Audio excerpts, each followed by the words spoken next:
Idmark, ma'am, or Kap, may, ang meaning sa Idmark, Ariel, kita niyo maningalan, Idmark. Okay, so si Idmark, it's a 40 years company na ang meaning sa Idmark is ever dynamic marketing. Pag siling ka nga dynamic, grabe yung movement, improve siya, develop siya. Pero hindi siya static, kundi dynamic siya. Ever dynamic marketing, ang iya marketing, damo siya mga innovation yung mo. So from ceramics, na ginamarket niya before, 40 years ago, nag-engage siya sa ginatawag na health supplement na ginintroduce niya may aras sa 17 ka klase ng mga products. I-disregard ko to ang parte to sa mga ceramics, dili ko siya health supplement. So si Idmark, ang person behind, ang muna si Mr. Samdo. Byproduct ini siya sa isa ka panimalay na ang tatay niya hububugan, ang nanay niya sugarol. Makarelate ka mo? Damo kita mabalaan muna. So, nagalini siya sa pigado ng family.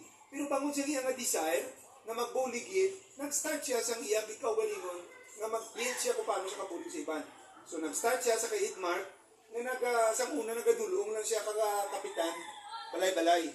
But after 40 years, hindi na balay-balay, kundi 32 countries na ang ginapadalaan niya sang product ni Idmark na wala ni kanubo, $1 million ang ginabaligya niya worldwide. Amo naman kadako.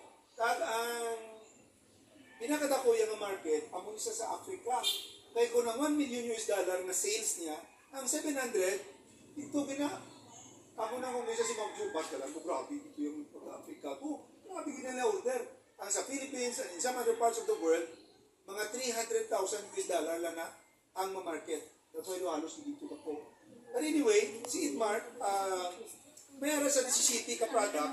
Ang product niya is more of ang iyang asawa, sininamit ko si Mr. Samdo last April. Kaya nagdo kami ito sa tinatawag na both camp dito sa may Savoy Hotel sa may Boracay. Mga 4 nights and 5 days kami dito.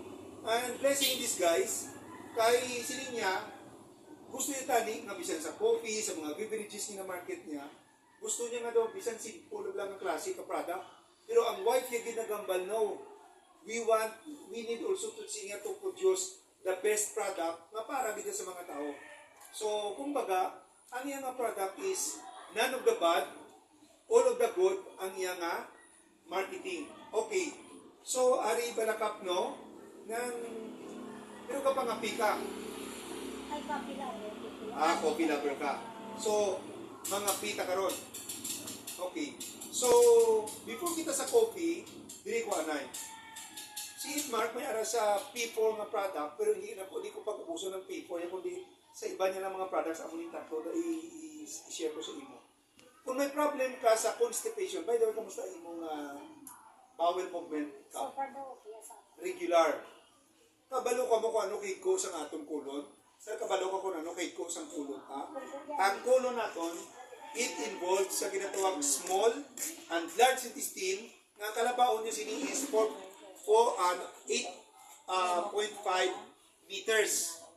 Remember ha, ang kalabaon sa aton nga kulon, ang small kag large intestine is 8.5 meters.